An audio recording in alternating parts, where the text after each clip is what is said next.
Narrative of the Life of David Crockett, of the State of Tennessee, by David Crockett. Chapter 3.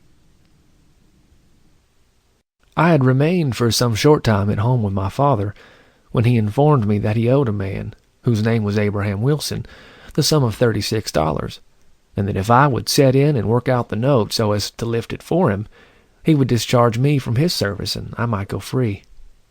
I agreed to do this, and went immediately to the man who held my father's note, and contracted with him to work 6 months for it. I set in and worked with all my might, not losing a single day in the 6 months. When my time was out, I got my father's note, and then declined working with the man any longer, though he wanted to hire me mighty bad. Reason was, it was a place where a heap of bad company met to drink and gamble, and I wanted to get away from them. For I knowed very well if I stayed there I should get a bad name, as nobody could be respectable that would live there. I therefore returned to my father, and gave him up his paper, which seemed to please him mightily, for though he was poor, he was an honest man, and always tried mighty hard to pay off his debts.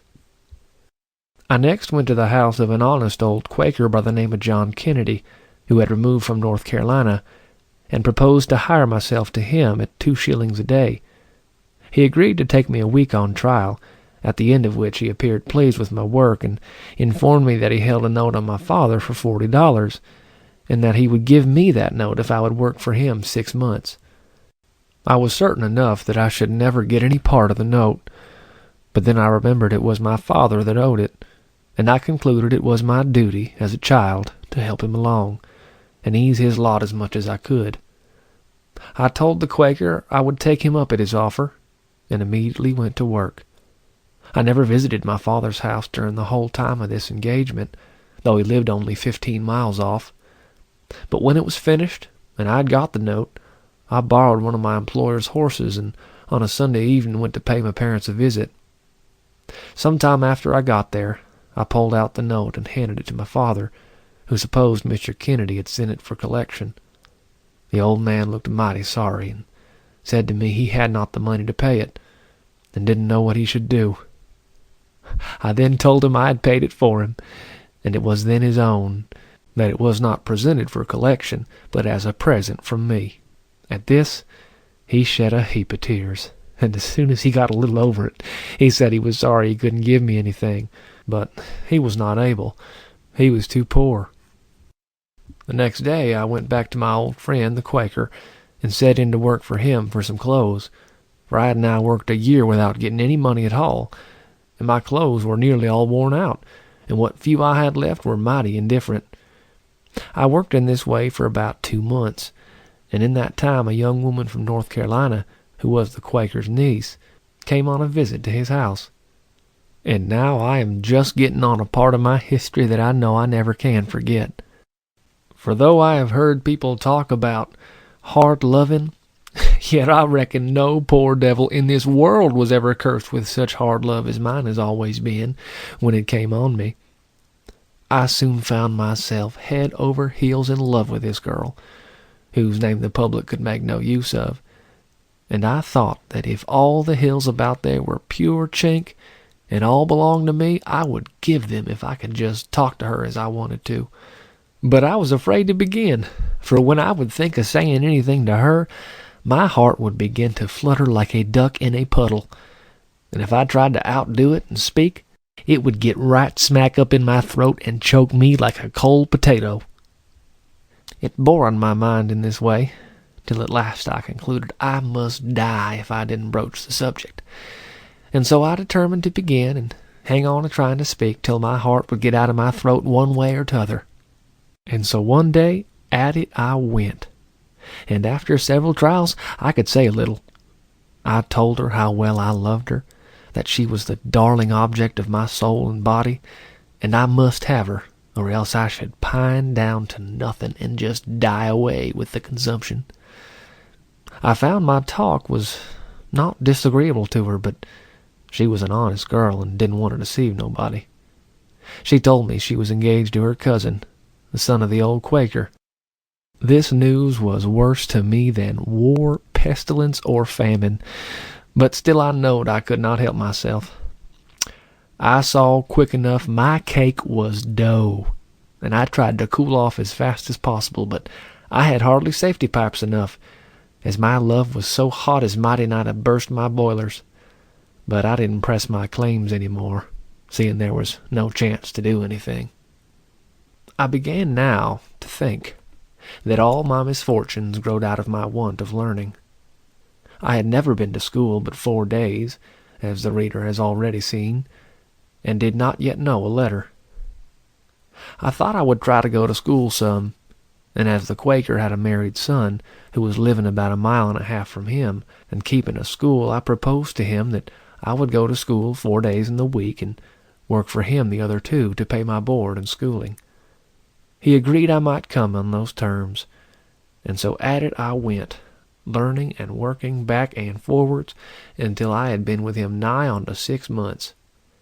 In this time I learned to read a little in my primer, to write my own name, and decipher some in the 3 first rules and figures. And this was all the schooling I ever had in my life up to this day. I should have continued longer, if it hadn't been that I concluded I couldn't do any longer without a wife, and so I cut out to hunt me one. I found a family of very pretty little girls that I had known when very young. They had lived in the same neighborhood with me, and I had thought very well of them. I made an offer to one of them, whose name is nobody's business no more than the Quaker girl's was, and I found she took it very well. I still continued paying my respects to her, until I got to love her as bad as I had the Quaker's niece, and I would have agreed to fight a whole regiment of wildcats if she would only have said she would have me. Several months passed in this way, during all of which time she continued very kind and friendly. At last, the son of the old Quaker and my first girl had concluded to bring their matter to a close, and my little queen and myself were called on to wait on them. We went on the day and performed our duty as attendants. This made me worse than ever, and after it was over, I pressed my claim very hard on her, but she would still give me a sort of an evasive answer. However, I gave her mighty little peace till she told me at last she would have me. I thought this was glorification enough, even without spectacles. I was then about 18 years old. We fixed the time to be married, and I thought if that day come, I should be the happiest man in the created world, or in the moon, or anywhere else. I had by this time got to be mighty fond of the rifle, and had bought a capital one. I most generally carried her with me wherever I went, and though I had got back to the old Quaker's to live, who was a very particular man, I would sometimes slip out and attend the shooting matches where they shot for beef. I always tried, though, to keep it a secret from him. He had, at the same time, a bound boy living with him, who I had gotten into almost as great a notion of the girls as myself. He was about my own age, and was deeply smitten with the sister to my intended wife. I knowed it was in vain to try to get the leave of the old man for my young associate to go with me on any of my courting frolics, but I thought I could fix a plan to have him along, which would not injure the Quaker, as we had no notion that he should ever know it. We commonly slept upstairs, and at the gable end of the house there was a window. So one Sunday, when the old man and his family were all gone to meeting, we went out and cut a long pole, and taking it to the house, we set it up on end in the corner, reaching up the chimney as high as the window. After this, we would go upstairs to bed, and then, putting on our Sunday clothes, would go out at the window and climb down the pole, take a horse apiece, and ride about 10 miles to where his sweetheart lived, and the girl I claimed as my wife.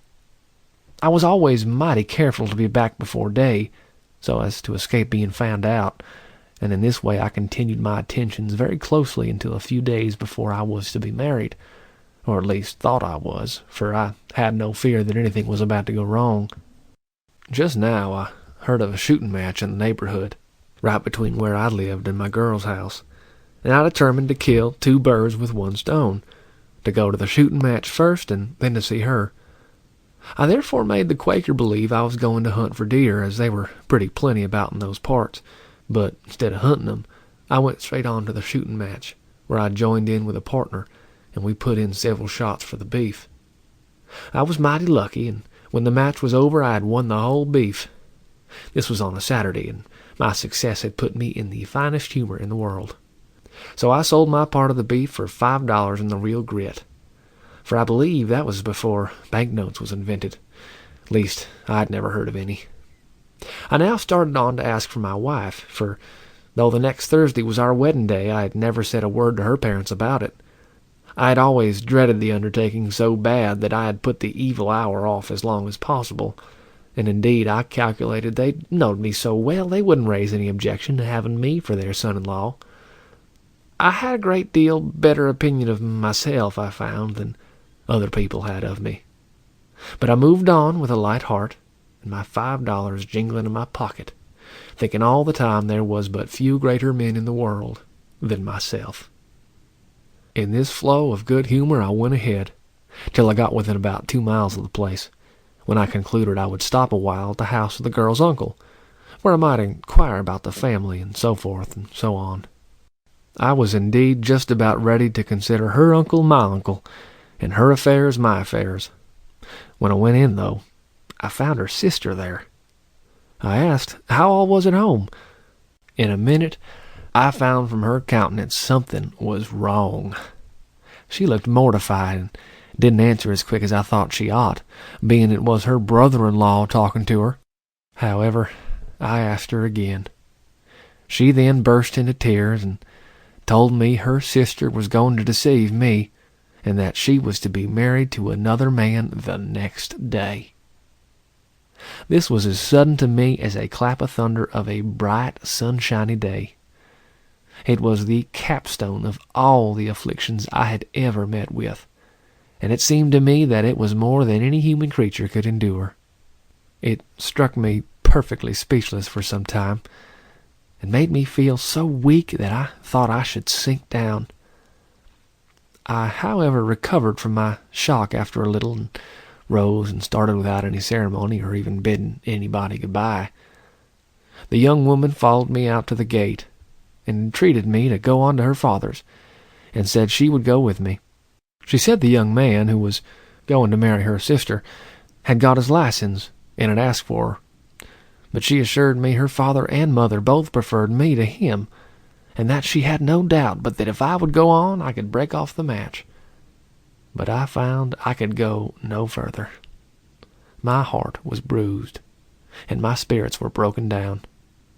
So I bid her farewell, and turned my lonesome and miserable steps back again homeward, concluding that I was only born for hardships, misery, and disappointment. I now began to think that in making me it was entirely forgotten to make my mate, that I was born odd, and should always remain so, and that nobody would have me. But all these reflections did not satisfy my mind, for I had no peace day nor night for several weeks. My appetite failed me, and I grew daily worse and worse. They all thought I was sick, and so I was, and it was the worst kind of sickness, a sickness of the heart and all the tender parts, produced by disappointed love.